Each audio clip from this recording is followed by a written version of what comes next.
Are you ready, folks? Get over to Nerdrotic, subscribe. Tell them Tyrone Magnus sent you. Ha! Woke Hollywood is over. Welcome to Post-Apocalyptic Tinseltown. This should be interesting. My. It used to be you would go home at the end of the day. Most people would go, oh, Cheers is on. Oh, MASH is on. Oh, Mary Tyler Moore is on. Yeah. All in the Family's on. You just expected, there'll be some funny stuff we can watch on TV tonight. Well, guess what? Where is it? This is the result of the extreme left and PC crap and people worrying so much about offending other people. Yep. Everything they're working on is terrible and is not very good. Boy, is that ever so correct. Yeah, and I heard about the Tom Brady thing. I'm gonna have to check that out. So everybody's sensitive. Everybody's afraid to offend somebody. Female characters are being masculinized in order not to offend trans people. And in that act, they're actually offending trans people by making it look like none of them pass and trans people want to pass. It's just, and we know about everything else going on. It's just some of the dumbest stuff. Good Lord. And I was thinking earlier, because I was looking at something, and it just made me think about when you look at Twitter and YouTube and different, social media where people are getting attacked. I've been attacked in the past, and a bunch of other YouTubers and celebrities and politicians. But when I look at it, for the most part, it's all these sensitive, weird people. Like, I don't understand everyone that's offended, and that's offensive. It's like, what is wrong with people today? Like this society is like making just millions upon millions of weak men and psychotic women. I don't know why they're doing this, but it's going to be the end of this society. They keep brainwashing people to think like this. 1 million connoisseurs of common sense, thank you very much, and the 40% who haven't subscribed yet. Let's talk about woke Hollywood again. Instead of recapping the latest series of events that's led to the latest disaster, let's just keep things simple. Hollywood got woke, got broken, decided not to work, and by the way, man, congratulations being on mainstream TV. I saw you. Then went broke. Don't believe me? Let's check with Hollywood. From the Hollywood Reporter, box office existential crisis ahead as Hollywood rethinks what makes a hit. Newsweek, Hollywood faces dramatic... And the dumb thing is that they know what makes a hit. Talking about rethinks. They know what makes a hit. They just been making dumb decisions to do something that they know doesn't work. Twist in 2024 box office. From Reuters, the Great Contraction hits Hollywood. Bloomberg, is there any hope for Hollywood? Time, the Oscars were glorious. Not really, but there's a storm brewing in Hollywood. New York... Yeah, there's hope. As long as you start making good stuff again, you'll be good. Be back on track. People will talk about this time as like, you remember when, and and then everything will be fixed as long as you continue to make great product and stop preaching to us. Everything will be good. Times, how bad can it get for Hollywood? I'm scared. Why it's a brutal time to be a TV writer. How bad can it get? Keep doing what you're doing. You're going to find out. In Hollywood, almost everyone in Hollywood wants to get back to work. What's taking so long? Harper's Magazine, The Life and Death of Hollywood. Variety, Jerry Seinfeld says the movie business is over in Hollywood. And that's just a handful of articles from the last 4 months. Anyone who's been following me for a certain amount of time, they knew that when I got on here, I was already an actor. I won IMTA Actor of the Year. Ashton Kutcher had been there, Jessica Biel, Eva Longoria, several main people had been there to compete. And I was like, okay, I can't believe I won. I went out there, showed what I got. Okay, so I got it to go mainstream. All right. Okay, so wait a minute. I don't have time to go on these auditions. What am I going to do? hey, I heard that you can start making a living on YouTube. Maybe I should start making YouTube videos. See if see if I got what it takes to be a YouTuber too. Maybe I can make some money on the side, quit my job. You know what I mean? Yeah, it happened. I started making money. I was like, okay. And people in Hollywood were noticing me. Main A-listers were noticing me. Actors, directors. I was meeting people out there. Started doing independent stuff. Found a person that wanted to be my agent, and their whole deal was, hey, if I get you a job with the auditions I send you, sign on with me. That was our deal. Okay, did several auditions, got close with some of them, and then all this garbage hit to the point where I couldn't take it anymore. I said, listen, just if you're gonna send me auditions, don't send me anything that's woke. Don't do it. I ain't heard from them in months. And I used to think to myself, my dream is to get a giant contract with somebody like Marvel or DC, play a superhero, or play a heroic character, play a cool character, you know? You know what I mean? Like Bruce Willis, with the Die Hard series. He's not a superhero, but he's a tough man that gets things done. You know what I mean? It doesn't have to be Superman. It doesn't have to be, something like that. It's just a great franchise to sign on, to be that guy, have so much fun entertaining people, and to find out that the whole industry has gone this way for the most part.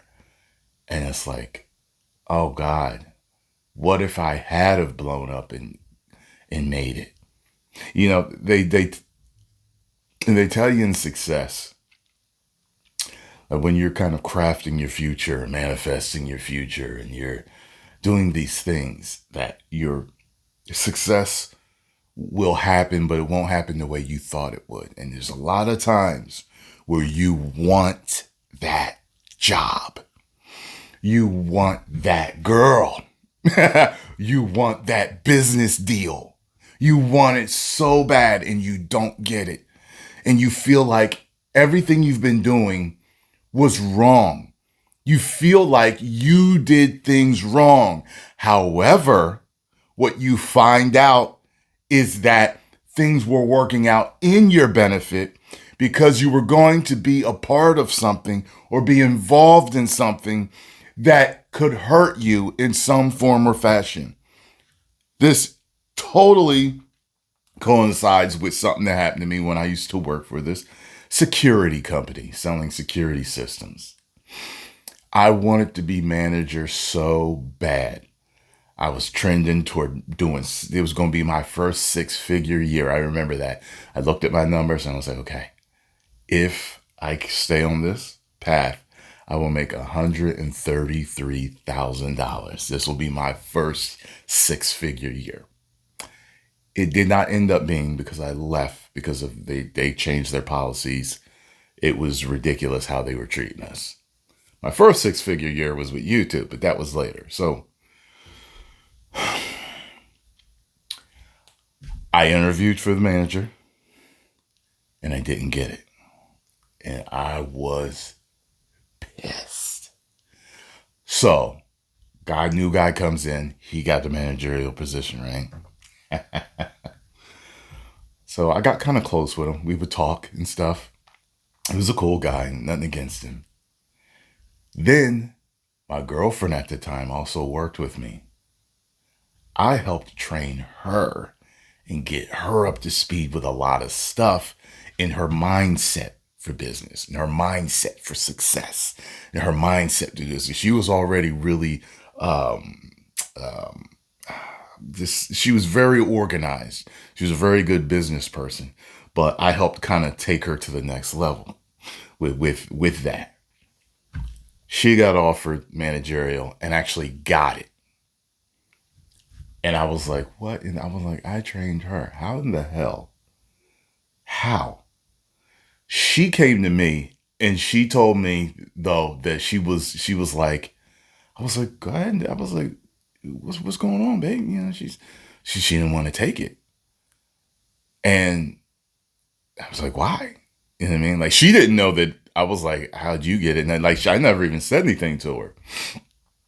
But she was like, the stuff that I'm hearing about how upper management treats managers, it's bothering me. Like, I don't want to do it. And I'm like, serious?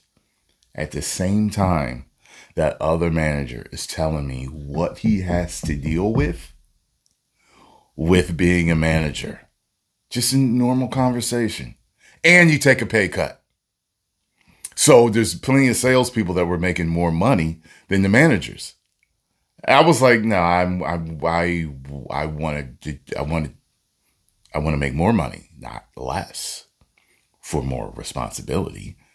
I mean, I'm just in charge of myself now, and I'm trending towards 6 figures. You're telling me I have to drop below 6 figures to manage myself and more people?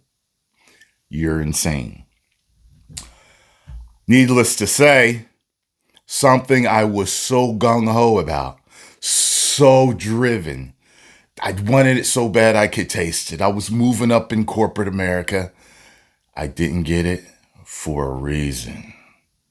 And it was for my benefit. Think about this. What if I had gotten a major part in some mainstream movie or series or franchise, maybe even voiceovers or something, and it all went woke?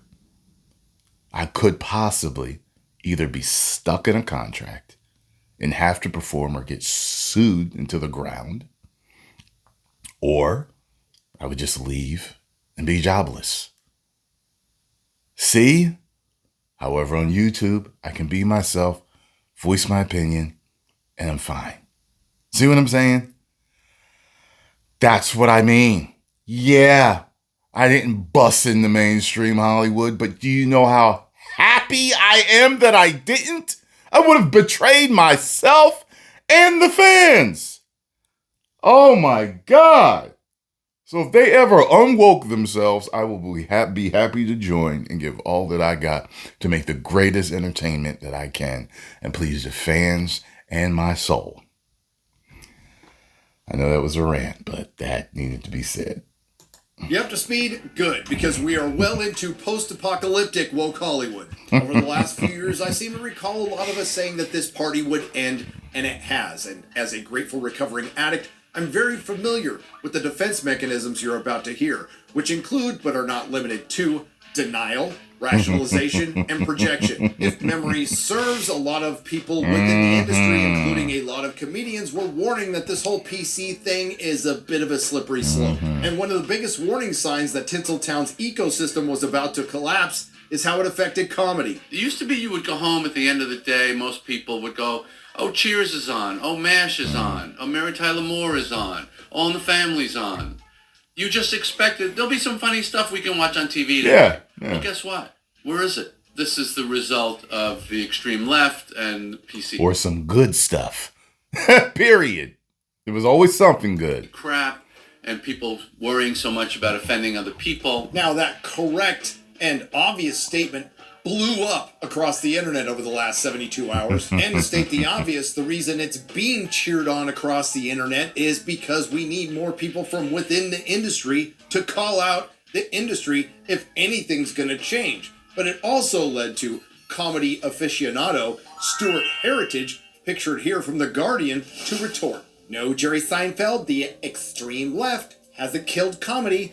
The comedians claim that wokeness is the reason why comedy is no longer as funny, is lazy, and inaccurate. I can hear you now. What makes Stuart think he knows more about comedy than the man who's accumulated over $1 billion of personal wealth from his comedy? Because I'm good enough, I'm smart enough, and doggone it, people like me. Okay, maybe he'll throw some data at us, lay down some stats, go over some analytics. No. Well, unsurprisingly, within this 10-paragraph article that devolves into a personal attack on Jerry Seinfeld, including saying he's just mouthing off for clicks, Stewart fails to make a single argument against the extreme left killing comedy. Now, he does bring up Curb Your Enthusiasm and then conveniently leaves out Jerry's response to that. Yeah, Larry was grandfathered in. He's old enough that I don't have to observe those rules, because I started before you made those rules. And the same can be said for shows like South Park and Always Sunny. Hey, Chief.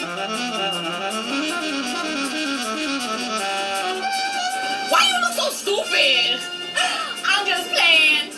Triple fight.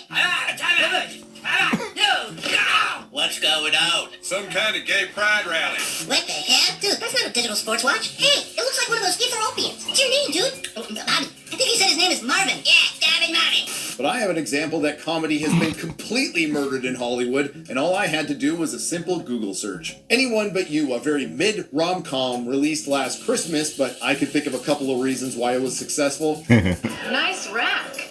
Was the first comedy to pass the 200 million mark in 5 years, and the first rated R comedy to pass that mark in almost 8 years. And if you want to get more depressed, that rated R comedy from 2016 was Bridget Jones' Baby. Unfortunately, these facts will not stop what the kids call these days the cope. Or maybe that's just us old guys now. Jerry Seinfeld is on the New Yorker Radio Hour blaming the extreme left and PC crap for why there are no sitcoms anymore.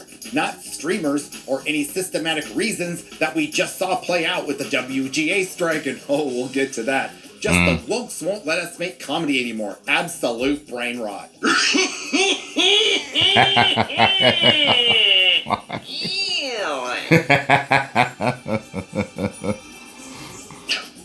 Then riddle me this. Why did old shows that have been off the air for almost a decade dominate the streaming charts last year, including old sitcoms like Seinfeld? And this reminds me of what director Todd Phillips said back. Because they were good. And what we have now is trash. Back in 2019, the filmmaker opined about why he chose to move from broad comedies to something as dark as The Joker. Turns out, he just couldn't hang with the current culture, or the lack thereof it. Go try to be funny nowadays with this woke culture, Phillips told Vanity Fair. There were articles written about why comedies don't work anymore. I'll tell you why. Because all the funny guys are like, this because I don't want to offend you. Now, the lack of sitcoms or any hard R comedies in Hollywood really encapsulates the bigger problem. It's just one of many aspects of your industry that you either abandoned or broke. Now that I come to think of it, a lot of us were saying that after you broke your model, you would be in competition with yourself and the audience. That's not going to be good for business. And now it's happening. Hollywood is running out of time to fix a broken business model. The strikes that shut down Hollywood studios for most of last year didn't recalibrate the entertainment industry. They exposed its biggest vulnerability. The business is broken. And as far as competing against itself, Judd Apatow says Netflix licensing HBO shows is a scary thing. You'll get fewer new shows because it's cheaper and because the older shows are better. And as far as the audience is concerned, why Hollywood should be terrified of YouTube, not Netflix. There is now a completely different set of rules that go. YouTube is the biggest streaming platform in the world. Like, you know, people usually talk about Netflix, but it really isn't Netflix. It's YouTube. YouTube is a damn world power with how big it is. Yeah, there are YouTubers that are more popular and more famous than your mainstream celebrities, than certain mainstream celebrities and politicians and everything in between. Like, you don't, the cool thing about it is you don't have to go mainstream anymore if you want to, quote unquote, make it. Ta-da-da. That's the cool thing about it. It's a very interesting time we're living in. Goes into how we decide to be entertained. Because if you and I and everybody else in this room wanted to be entertained for free for the rest of the month, we could be, between YouTube or an app or anything else that is part of it. I've got to ask this question. For what I understand, this is a European way of sitting. And that Americans do the whole thing where you, see if I can show you here. You know, there you go. There you go. All right, so that would be how I would sit, maybe. But I just didn't sit with my legs down. Any guy that sits like that, I literally need to ask you this. Does that not hurt your penile or your balls? I tried that one time when I was younger because I saw a guy on a talk show that I liked sitting like that. And I was like, how's he? And I remember sitting like that for about, I don't know, 5 minutes. And when I took my legs down, my balls were hurting. I remember that. My balls started hurting. I was like, I'll never do that again. I don't understand how y'all sit like that. I would like to know. And I'm not going to make a joke and say, oh, you probably small balls and that's why they can do. I don't understand it. Like, when I got older, I actually tried it again. And I was like, oh, hell no. Like, I didn't even do it. Like, I went to cross him and I was like, oh, hell no. I'll pop my scrotum. There's no way. There's no way. Please explain to me how you guys sit like that. I don't get it. For the rest of the month, we could be between YouTube or an app or anything else that is part of the social media. That's free. That brings to mind another problem. Hey, in order to do it, I'm still thinking about it. I would have to pull my Johnson end balls up, cross the legs, just to see if I could do it. I'm trying to think about it right now. I'm trying to do it.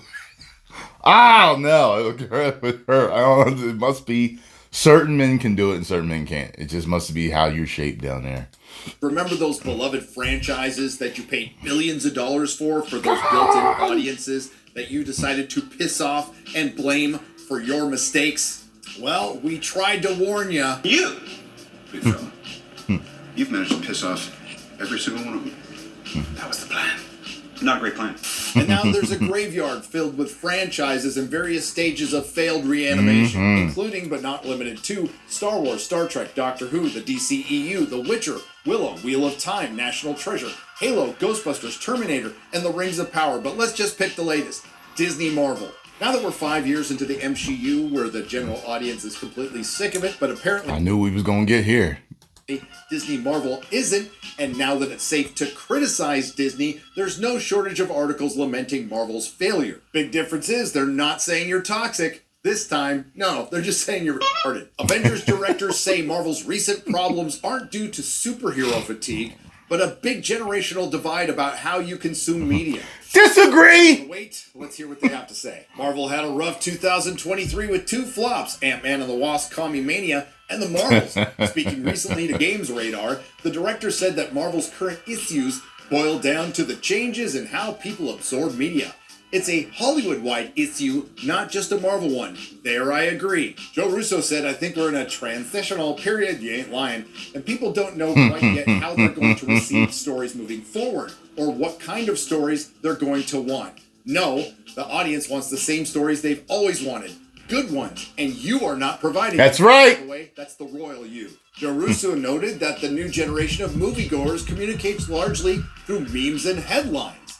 And I think this next generation is looking for ways to tell their own stories that service their own sort of collective ADHD. Our good friend The Little Platoon had the best response to this. Doctor Strange Mom, released in May 2022, made $955 million. Ant-Man 3, released in February 2023, made $476 million. And The Marvels, released in November 2023, made $206 million. By the way, all 3 of those films' combined budgets equaled 75 Godzilla minus ones. And yes, that should be the unit of measurement for every Hollywood budget from here on out. I don't think you can cram a whole big generational divide thing into 18 months. And it didn't hurt Barbie, Mario, or Guardians 3. There you go. If your reasoning is, but the youngs just want to stream everything these days, then why have all the streaming shows bombed? And on the fan attack thing, it's probably not a good idea that She-Hulk star Tatiana Maslany is still out there calling Marvel fans sexist. Anthony Russo told Games Radar the superhero fatigue has nothing to do with I think that's my most hated scene in that whole thing,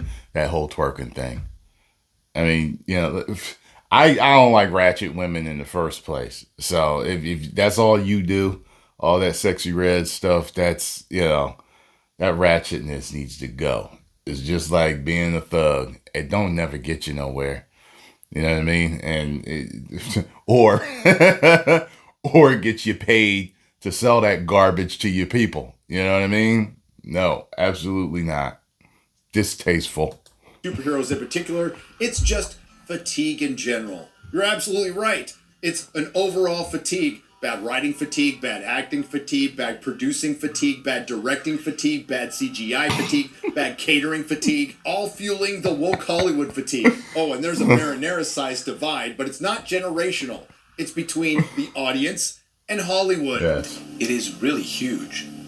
Or you can just keep blaming attention spans, although Dune Part 2 was a hit with a running time of 2 hours and 46 minutes, and Oppenheimer was a hit with a running time of 3 hours. And let's not forget that everybody stopped worrying about COVID overnight when Spider-Man No Way Home came out. Which reminds me, as far as I can recall, a lot of us were reminding you that this would lead to lower ticket sales, which has happened. Box office winter grosses hit alarming lows. Concerns that domestic revenue would decline as major studio titles were delayed to 2025 were not unfounded. I also have a vague recollection of a lot of us warning Hollywood that with all these problems, it probably wasn't a good idea to go on strike. That's a shame. And it would end up leading to contraction and the great Hollywood purge. And now it's happening. Well, looky here. WGA strike 1 year later. Writers face a different sort of crisis. Who could have seen this coming? The Writers Guild of America. Yeah, it makes me think about that. Yeah, and with the strikes, if I had made it, I might not have been working.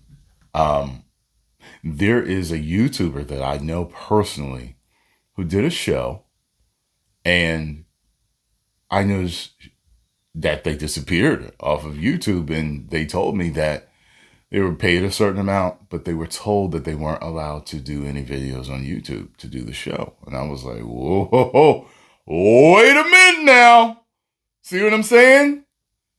Went mainstream, but got cut out of the business that made her. Nah, it wouldn't be me. But you know how much you would have. First of all, you have to pay me an arm and a leg for me not to return to YouTube for a year. It was like a year they couldn't do it. I mean, you'd have to pay, man, because if you're big enough, I think that you can come back. But not everyone does. Big YouTubers, mid-size, I consider myself mid-size. Like big is like, Mr. Beast and,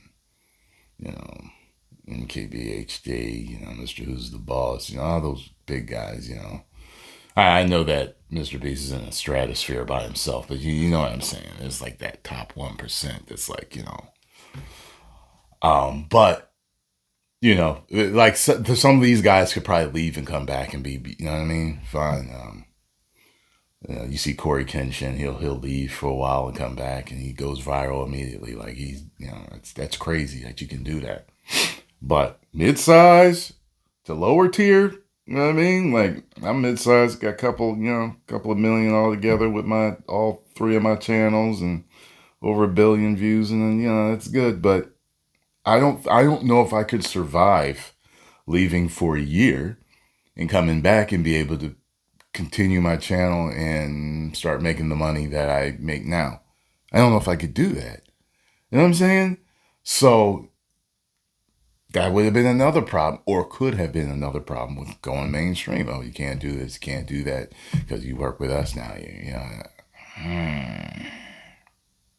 America called a strike 1 year ago today at time of recording, declaring that the streaming boom had created an existential crisis for writers, one that writers participated in. The WGA got most of what it wanted from the strike, though it took almost 5 months for the studios and the streamers to come around. But as the boom has gone bust, writers now face a different kind of crisis. For most, it's harder to find work. Yeah, no shit. And there's surprising statements in this article like, there's less being made, or the contraction was already underway before the WGA and the Film Actors Guild went on strike. But not to worry, writers who are working are already seeing the increase in their paychecks. This brings us back to the beginning of the video. If I'm not mistaken, a lot of us said that Hollywood as we knew it is over. And that's happening. Back to Jerry Seinfeld, the movie business is over, and film doesn't occupy the pinnacle in the cultural hierarchy anymore. Disorientation replaced it. And things are so bad, there's a 48-minute read article in Harper's Magazine titled